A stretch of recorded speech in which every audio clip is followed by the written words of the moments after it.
పొద్దున్నుంచి గౌరవ చంద్రబాబు నాయుడు గారి ఆదేశాల మేరకు మేము రియల్ టైం నేపాల్లో జరుగుతున్న పరిస్థితులన్నీ చూస్తాం జరుగుతుంది. దాంట్లో భాగంగా ప్రధానంగా అక్కడున్న తెలుగు వాళ్ళు ఎలా ఉన్నారు, వాళ్ళ పరిస్థితి ఏంటి, వాళ్ళని తిరిగి ఆంధ్ర రాష్ట్రానికి తీసుకొచ్చే దిశగా పనిచేయాలని గౌరవ ముఖ్యమంత్రి గారు మాకు చెప్తాం జరిగింది. పొద్దున్నుంచి నేను ఇక్కడ కమాండ్ అండ్ కంట్రోల్ సెంటర్లో ఉన్నా. గౌరవ హోంమంత్రి అనిత గారు కానివ్వండి, దుర్గేష్ గారు కానివ్వండి, అనంతపూర్ సభకి వెళ్ళి ఇమ్మీడియట్గా అక్కడి నుంచి బయలుదేరి అమరావతికి వచ్చి మేము ముగ్గురం కలిసికట్టుగా సిట్యువేషన్ని మానిటర్ చేస్తాం జరిగింది. దాంట్లో ఏపీ భవన్లో ఇమ్మీడియట్గా ఒక ఎమర్జెన్సీ సెల్ ఏర్పాటు చేసి ఒక సింగిల్ నంబర్ ద్వారా ప్రజల దగ్గరికి వెళ్ళాం. ఎవరైతే ఆ నంబర్కి ఫోన్ చేశారో ఒక ట్రాకర్ మెయింటైన్ చేసి ప్రతి 2 గంటలు ఒకసారి వాళ్ళ పరిస్థితులు ఏంటి, ఫుడ్ కానీ వాటర్ కానీ పవర్ కానీ ఎన్ని ఉన్నాయా లేవా, ఏమైనా చేసేది ఉందని కూడా రియల్ టైం తెలుసుకుంటాం జరిగింది. ఢిల్లీలో ఉన్న కంట్రోల్ సెంటర్లో తెలుగుదేశం పార్టీ ఎంపీ సానా సతీష్ గారు, గవర్నమెంట్కి చెందిన అర్జ శ్రీకాంత్ గారు అక్కడ కూర్చుని వాళ్ళు మొత్తం మానిటర్ చేస్తాం జరిగింది రియల్ టైం. ఇప్పటికీ మా దగ్గరున్న సమాచారం మేరకు 217 మంది ఆంధ్రుల్లో 12 లొకేషన్స్లో, అంటే హోటల్స్ కానివ్వండి లేదంటే వేరే పట్టణాల్లో కానీ 12 లొకేషన్స్లో వాళ్ళు ఉన్నారు. దీంట్లో సుమారుగా 173 మంది కఠ్మండూలో, 22 మంది హెటౌడాలో, 10 మంది పోఖ్రాలో, 12 మంది సిమికోట్లో ఉన్నవారు. ఇది మేము టైం టు టైం మానిటర్ చేస్తున్నాం. దాంట్లో సుమారుగా 118 మంది మహిళలు ఉన్నారు, 98 మంది మగవాళ్ళు ఉన్నారు.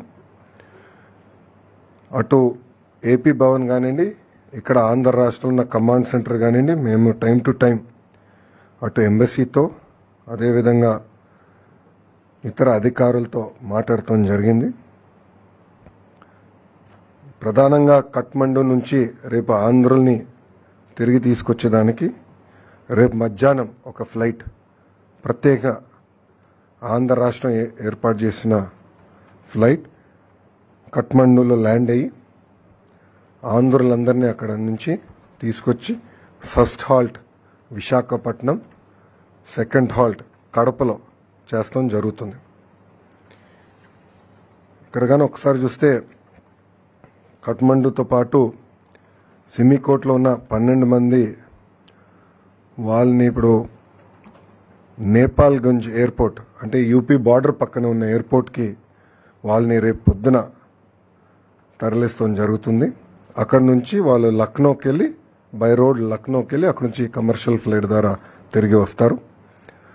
పోఖ్రాలో ఉన్న వారిని 10 మందిని రేపు పొద్దున ప్రత్యేక విమానం ద్వారా కఠ్మండూకి తీసుకొస్తాం. అక్కడి నుంచి మనం పెడుతున్న విమానం ద్వారా తిరిగి ఆంధ్ర రాష్ట్రానికి వస్తారు. ఇంకొక 22 మంది హెటౌడాలో ఎవరైతే ఉన్నారో వాళ్ళు ఈరోజు రాత్రే రాక్సాల్, ఎక్కడైతే బీహార్ బార్డర్ ఉందో అక్కడికి వెళ్తారు. వాళ్ళు బై రోడ్ వెళ్ళి అక్కడ ఆల్రెడీ మేము డిస్ట్రిక్ట్ మేజిస్ట్రేట్ వాళ్ళతో మాట్లాడటం జరిగింది. వాళ్ళకి కావాల్సిన ఏర్పాట్లు కూడా, అంటే ఇమిగ్రేషన్ కానీ ఏమైనా ఏర్పాట్లు ఉంటే కూడా అధికారులతో మాట్లాడడం, అది ఏపీ భవన్ అక్కడ నుంచి సబ్సిక్వెంట్గా వాళ్ళ ట్రావెల్ కార్యాచరణలు కూడా ఏర్పాటు చేస్తాం జరుగుతుంది. మళ్ళీ రేపు పొద్దున మేము 10ంటికి అందరం ఇక్కడ అసెంబ్లీ అవుతున్నాం రియల్ టైం గవర్నెన్స్ సెంటర్లో. రేపు 10 నుంచి కంటిన్యూస్గా మానిటర్ చేసి ప్రతి ఆంధ్రుడు తిరిగి వచ్చే వరకు మేము అందరం పనిచేస్తాం. కేవలం విశాఖపట్నానికి కడపకే కాదు, ప్రభుత్వం వాళ్ళని వాళ్ళ ఇంట్లో దించే బాధ్యత తీసుకుంటాం. అంటే ఎయిర్పోర్ట్లో కూడా వాళ్ళకి కావాల్సిన వాహనాలు ఏర్పాటు చేసి నేరుగా వాళ్ళని వాళ్ళ ఇంట్లో దింపే బాధ్యత కూడా మేము తీసుకుంటున్నాం. సో ఈరోజు ఆంధ్ర రాష్ట్ర ప్రభుత్వం చాలా సీరియస్గా తీసుకుని ఆంధ్రుల్ని తిరిగి తీసుకొస్తాం జరుగుతుంది. ఇంకా రాత్రి కూడా ఉంటే రియల్ టైం మేము అందరూ ఒక వాట్సాప్ గ్రూప్ కూడా ఏర్పాటు చేసుకున్నాం. మంత్రులు కూడా ఉన్నారు, గౌరవ ముఖ్యమంత్రి గారు కూడా వాట్సాప్ గ్రూప్లో ఉన్నారు. మేమందరూ అది రియల్ టైం మానిటర్ చేసుకుంటున్నాం సిచ్యువేషన్. ప్రతి 2 గంటలు ఒకసారి కూడా మేము గౌరవ ముఖ్యమంత్రి గారికి సిచ్యువేషన్ ఏంటి, గ్రౌండ్ పరిస్థితి ఏంటో తెలియజేస్తాం జరుగుతుంది. సో రేపు సాయంత్రం కల్లా మ్యాక్సిమం లేట్ నైట్ రేపు రాత్రి కల్లా అందరూ క్షేమంగా వాళ్ళ ఇంటికి చేర్చే బాధ్యత ఆంధ్ర రాష్ట్ర ప్రభుత్వం తీసుకుంటుంది.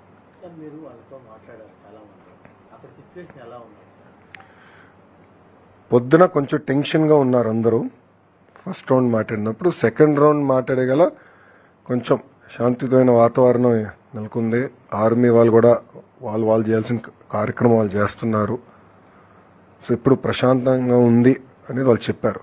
కానీ వాళ్ళు వెళ్ళినప్పుడు కొంతమంది అయితే ఏకంగా బస్ స్టాండ్లో దాక్కునే పరిస్థితి, అప్పుడు బస్ స్టాండ్ కూడా తగలబెట్టారని వాళ్ళు చెప్తాం.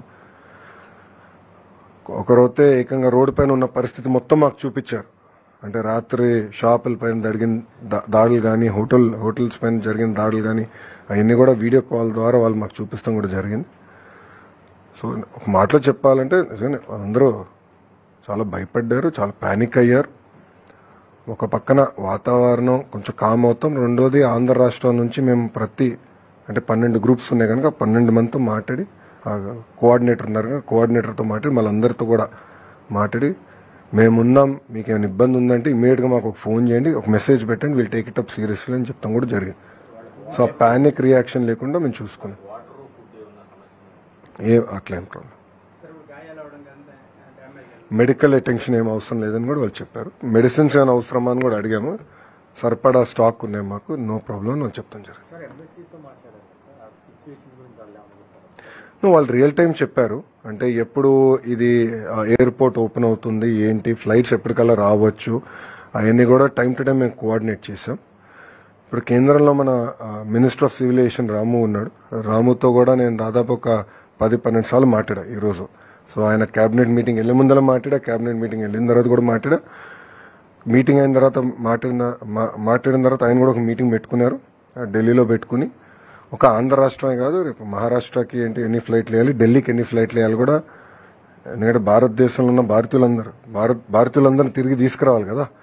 సో ఆ బాధ్యత కూడా రాము తీసుకుంటున్నాడు.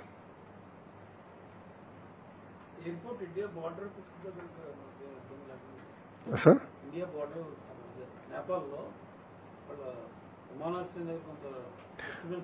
లేదు, ఇప్పుడు అంతా ఇష్యూ సెటిల్ అయిపోయింది, పర్మిషన్ ఇచ్చారు.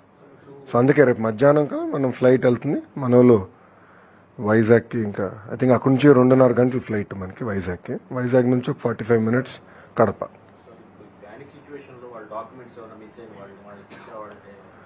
అదంతా మేము ట్రాక్ చేసుకుంటున్నాం, అదే ఇబ్బంది లేదు, మేము ట్రాక్ చేసుకుంటున్నాం. కావాలంటే కాపీస్ అని కూడా పంపిస్తాము, అలాంటి ఇబ్బంది అయితే ఏం లేదు.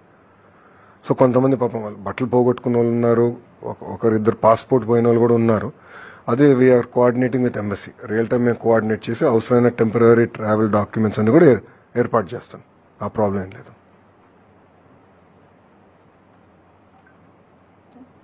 Okay, no questions.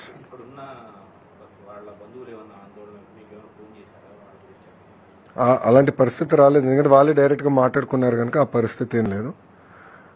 వాళ్ళతో మేము మంత్రులు మేము అందరం మాట్లాడాం కనుక వాళ్ళు కూడా హ్యాపీగా ఉన్నారు. ఎస్, ప్రభుత్వం ఉంది అని ఒక భరోసా వాళ్ళు కలిగింది. సో ఎక్కడ ప్యానిక్ అవ్వలేదు.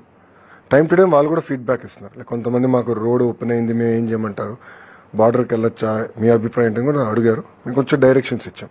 పలానా దగ్గరికి వెళ్ళిన అక్కడ ఈ వ్యక్తి ఉంటారు, రిసీవ్ చేసుకుంటారు, అటు నుంచి మేము చూసుకుంటాం, ఏర్పాట్లన్నీ చేస్తామని కూడా చెప్తాం.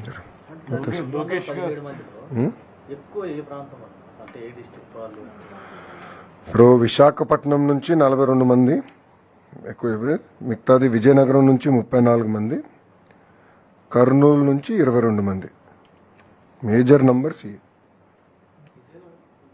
సార్. విజయనగరం 34 అండి, కర్నూలు 22 అండి. టాప్ 3 ఈ 3 అండి. లోకేష్ గారు కంటిన్యూస్గా మానిటర్ చేసి ఎక్కడికెక్కడ వాళ్ళతోటి అక్కడ ఎవరైతే హెల్డప్ అయ్యారో వాళ్ళతోటి పర్సనల్గా మాట్లాడడం వల్ల ఒక భరోసా అనేది అక్కడ వాళ్ళకి లభించింది. మెయిన్గా కొంచెం ఇలాంటి సిచ్యువేషన్లో ప్యానిక్ అవుతారు.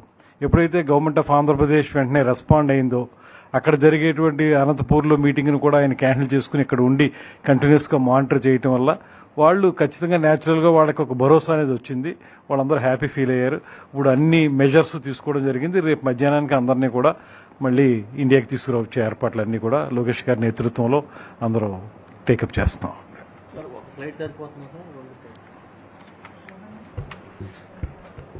217 మంది కదమ్మా. దాంట్లో ప్రధానంగా చూస్తే మీకు హెటోడాకి 22 మంది వచ్చేస్తారు. So capacity of the flight is 220. So buffer కూడా ఉంది. సో ఇబ్బంది ఏం లేదు. అదంతా చూసుకున్నాం. బఫర్ కూడా చూసుకుని ఒక ఫ్లైట్ సరిపోతుంది. అంటే కేంద్ర ప్రభుత్వం కూడా అదనంగా వేయాల్సి వస్తే ఈ విధంగా సిద్ధంగా ఉన్నారు. దాంట్లో ఎక్కడ వెనకాడట్లా. చాలా క్లారిటీ ఉంది.